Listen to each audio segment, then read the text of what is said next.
Actually, I'm curious about this one here. Art doesn't need to be finished. I am very much of the, I like to start projects and not finish them quite often. Also, this channel only has a couple of K subs as well. Video only has a couple K views. But it did seem like an interesting video when I clicked on it. So let's go and check it out. Hi there, welcome to Games Over Qualia. My name is Devon. These videos work in 3 different parts. First, you send me your game and you fill out this form about your intended experience. Second, I'll play the game completely blind and then I explain what I think the game was trying to do. Third, I compare my blind experience with your intended experience and we'll see if they align or if they don't. Okay. Today we're talking about a game called Depth Complaint. So when developers submit games to me, they have a questionnaire to fill out. One of the first questions is... I think it's a really cool overlay. It's actually a really, really neat overlay. Is there anything you wanted me to know before playing the game? And this one actually gave kind of their intent. This feels like they're going for some sort of like 90s kind of vibe with it. Like either that or this is like a RPG Maker game. Well, I guess we'll see when we actually see the game itself. With the game. Usually I save that for the end. And they said, I made Depth Complaint as an experiment in learning RPG Maker. I feel like I saw the menu and it immediately gave me RPG Maker vibes. As a prerequisite to committing more strongly to other projects. I left it unfinished on purpose, which is reflected in the narrative of the game, as well as its design. Okay, so this is a weird game. I really like this game, though. I really like it a lot. So it's an RPG Maker game, as you can see. You are controlling a thing that's around. It's not really a person. It's kind of a blob. And you come to random encounters of enemies, but the whole thing is interlaced with a story that's happening kind of in the background. One of the things... This really is... I only play RPG Maker games. My personality is I play RPG Maker games. that I liked so much about it is if you just see the game right now, it looks insane. Like the game is so abrasive in the aesthetic, right? The aesthetic is very, very in your face. It's very roughly drawn, kind of undesigned on purpose. You know, it's like there's no borders around the areas that you're walking through. A lot of the backgrounds are just abstract weirdness.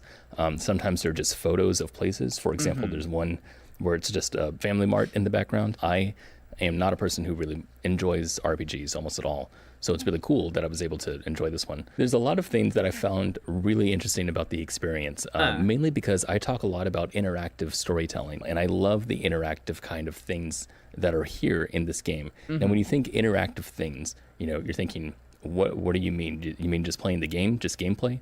Not exactly. I mean, like, there's a lot of jokes that are in here that are made specifically. Oh, this really is an RPG. This really is an RPG Maker game, isn't it? Holy shit! Interact with in order for it to be funny. So, for example, the first thing that you have, it's called a victory certificate, and I thought that was really funny. And it says, "Congratulations, you've completed the game of Depth Complaint. You can use it at any part of the game, and when you use it, you die, and that's it." So, I like opening chests in here. There's one where you find 20 experience points, but then there's a false bottom, and it says, "Do you want to open the false bottom?" And you say, okay. And so you do that, and you found negative 20 experience points in the bottom. There's a chest that when you go to interact with it, it talks to you and says, stop it, right? And it moves away from you, calls you a bitch. I will say at the very least, RPG Maker people, whilst they all make the exact same game, I do at least appreciate the fact that this is like one of the few parts of the indie world where people are just like throwing shit together. Like, you're not having these well-polished games being made. No one's looking at art tutorials. They're just like, let's fucking do something. So funny. And it feels like poking fun at the idea of RPGs, or at least poking fun at games in general. Anyway, you play as a blob named Adam. It says there in the very beginning, Adam, your job is to kill everything. Classic video games have always had this idea where you have enemies in front of you, and they're adversarial in nature. The first thing that you do is you kill a bunch of scarecrows, but then the next person that you kill is a bird, and that bird is not adversarial. He's trying to talk to you like a human being, and the whole time you're just launching attacks at him and killing him. And then when you do kill him, it's kind of crazy. Other games have this, right, where you have enemies that are not exactly enemies. They're things that you can kill, but they're not enemies. And in this part of the game, it is an enemy that you have to go through, right? You have to kill them in order to continue. but they're not adversarial. For that kind of mechanic, it makes me feel like I'm a bad person, right? Like I'm a murderer. Like that's what it feels like, which is cool. I like that there was an emotion there. You know, it actually got an emotion out of me. It wasn't a super strong one, but it was interesting. Some other things that popped out to me that were pretty interesting. There's this part that I want to call the beginner's guide part, where you come to like a little area where you walk along a piece of sidewalk, and the sidewalk has a bunch of dev notes on it. So there's some very depressing dialogue. So like, for example, right here it says, "It's been a while. I've been making this game for what feels like years now. It hasn't been that long as of writing. It's been a year, a singular measly year, and it's wearing on me all the same. Just spinning tires, going in circles, all for what? To have something to show for myself? To justify everything? To make it make sense?" It feels very beginner's guide. And what's funny is that at the end of this section right here, you can go to a little light post at the end. And if you've played beginner's guide before, there's a light post at the end of beginner's guide levels. So I don't know if that was I need to get around to that one meta, at some point. Right? Like, like it's the developer commenting on developers commenting on their games. Maybe the meta comedy of the RPG Maker game. It was just the truth. Maybe that's just what they think. But yeah, that was really interesting. And in fact, this was even more interesting. When I played this section, I had actually had my file explorer open behind this game just out of pure happenstance. And when I reached the light post at the end there was a little text file that opened up in my file explorer. It said lightpost.txt. I was like, oh, wow, that's interesting. And if you open that up, it actually has a bunch of different types of games that I imagine were inspirations. I'm not exactly sure. Maybe they're just a list of random games, because some of them aren't games. You have like the beginner's guide is in there, but you also have just the word off. And then you also have the book. Bluey. Bluey, yes. Bluey is for sure an inspiration. Absolutely. Why not? House of Leaves. There's also other things that I don't know about in there, but there's several other games that are, narrative in nature. So I thought that was interesting. And a Bluey. So there's a part in this game where you come to this new construction area, and the area using a Pokemon-style pixel art is just 4 houses, or what looks like Pokemon houses. I wonder if they use like the Pokemon assets itself from the Game Boy game. You go to read the signs, and it says under construction. Of course, Undertale is there. Yeah, of course, Undertale is there. Houses except for one where there's a shop, and so you go inside. You have to talk to the dog. So you talk to the dog, and then the dog wants to fight you. When I beat the dog, I exited the shop, and then I went to go back in the shop, and I couldn't go back in the shop, and I was like, oh, that's interesting. And the sign now says under construction, so now you're just trapped. You know what, there's something I like about this guy. He is just like hyper positive about every single possible thing that is happening in this game. Like, I'm looking at this as someone who I am aware of these kinds of games. I don't have to be nice about them. This is what is created by someone whose entire game library is RPG Maker games. This is the quintessential RPG Maker game. And it's a problem you see with a lot of indie games, where a lot of indie games that are made by people who only play indie games, they end up having a very similar flavor to them. And this is a problem you see with AAA games as well. Don't get me wrong, but you see it quite often, especially with new projects in the indie space, where it's like, I know every single game that you've played for the past, 2 years. I don't even need you to tell me. I already know exactly what they are. In this area, there's nowhere to go. And the game pauses. The developer literally has a mouse come in, build a new path, and then lets you play again. It reminds me of a game that I talked about before called Development Hell. If you've not seen that, that's a funny one. There's this really cool part next that I found really, really interesting. This is so cool to think about. When you're playing this game, obviously everything is of its own kind of chaotic nature, right? There's a lot of weird characters, there's weird art assets, there's weird everything. And then you come into this area that's just basically a maze. You've never had a maze before, right? You've had just walkways. Now it's an actual maze. And there's a maze that's just made of green grass and there's trees everywhere. It looks very generic. And it's really funny because you come over to this area and you see a treasure chest that, again, does not match the rest of the game. This whole area looks very different. And so you open that treasure chest, and the funniest thing happens. It says, you got a potion. And I thought that was so funny. And what's so interesting this dude, man. This fucking guy. about this is that it's not funny, right, by itself. But to experience this whole game as it is, and you come to this completely normal section, very generic section, and you open up a Thoughts on Hairset Pistol Show? I'm not aware of that one. Generic treasure box, and you're trying to think, oh, what's going to happen now? Is it going to be, 2 false bottoms? Am I going to get fresh air, when I open this? Is it just going to explode? Is it going to be a new character? And you open it, and it says potion. And you're like, what? That took me so off guard, and it was so funny to me.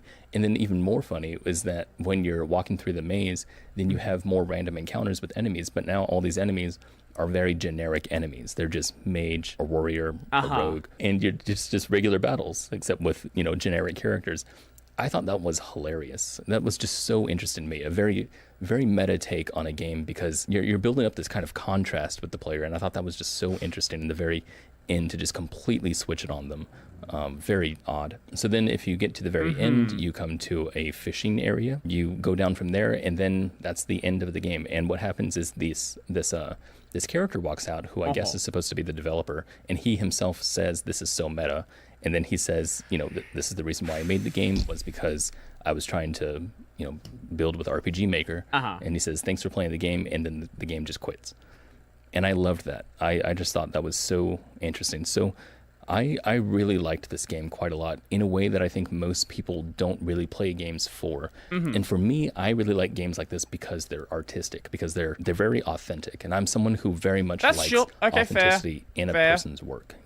If it feels inauthentic, then I don't really like it. And so when I feel a lot of personality and a lot of honesty coming from something, it feels really raw and very cool. I was very much a fan of games like The Beginner's Guide or Depression Quest, very much personalized for the person who made the game, because it feels like what I'm doing is I'm getting to step inside the brain of someone else, right? I get to see how they think, and I get to see like how they feel, and I really like that. That's just so interesting to me.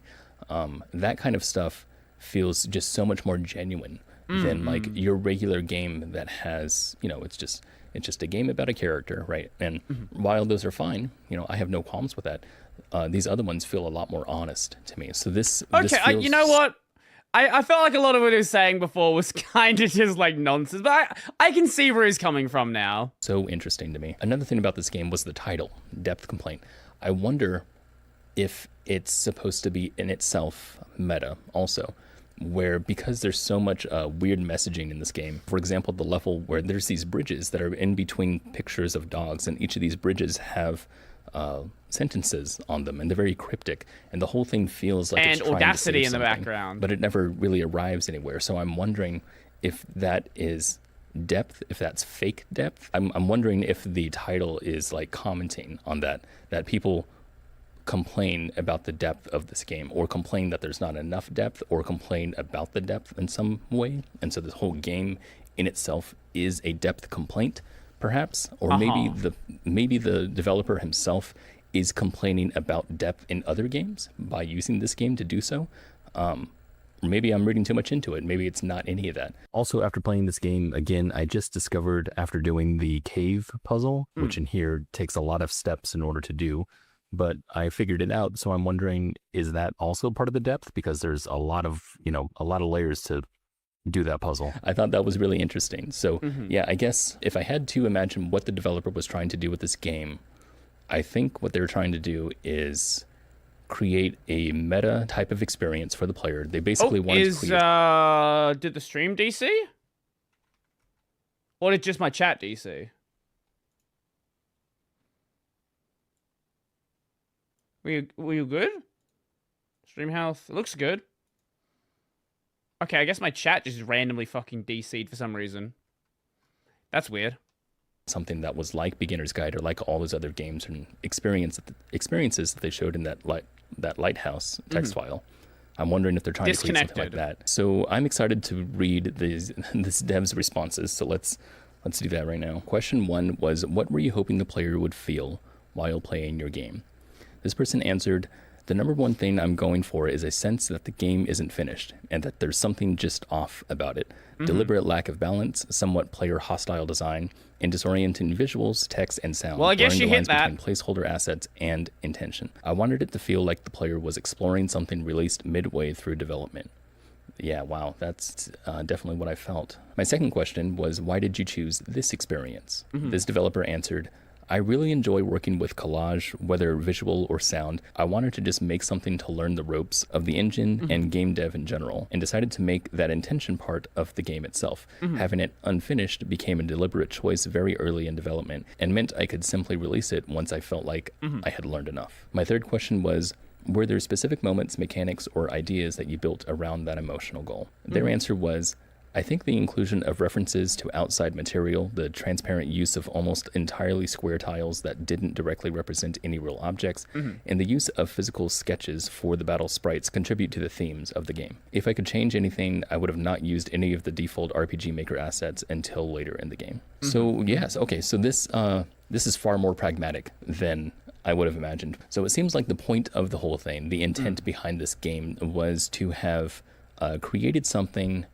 This is a really cool idea, actually, to have created something that's deliberately unfinished so that you can just release it whenever you're done. And I really like this idea. This is... I guess that's neat. I forgot, there's a term for this. I feel like there's got to be a term for this. I really like that type of design where you are trying to do something for the purpose of its release state. So this developer made a game that is unfinished so that they could release it in an unfinished state. I like that idea because it feels like a conceptual piece almost, you know. For example, that picture of a pipe, that famous painting of a pipe that says, this is not a pipe, that kind of stuff. I really like that kind of stuff because it's conceptual, right? It's that kind of thing where you are putting an idea into the form of art, of whatever it is that you're creating that idea for, and creating a game that is unfinished for the purpose of it being unfinished, or for the story of, you know, revolving around the unfinished state of the game. That's a very smart way of contextualizing the way in which you've made the game. I think that's really cool. That feels very Davey Rendon, right? the guy who made Beginner's Guide and Stanley Parable. Those kinds of games, you know, they're self-referential, and they might have irony in them because that's just the way that these kinds of games are usually made. But a lot of times they are built for the purpose of the way that they are. And I know that sounds weird and fucking background, because it is. So yeah, consider me a fan. I really like this a lot. I thought this was a lot of fun. Thank you so much for submitting the game. This was a really cool journey to go through, and I really look forward to any more stuff that you're doing. $0 gift card. These videos are supported by Patreon members. I really appreciate you guys. These are them that you can join the Patreon down below if you so desire. We have a podcast in that Patreon called Gawk Talk. There's also a Discord if you want to talk to other developers. That was bizarre video. I definitely agree. Test yourself, and I really appreciate all of you being here. Thank you so much for watching, and I'll talk to you guys later. Peace. I wasn't really sure what to expect from that video. That's not what I was expecting from that video, though. I will certainly say that. I don't know. Certainly a neat one. It just randomly showed up my recommendations. So, I don't know. It is what it is, I guess.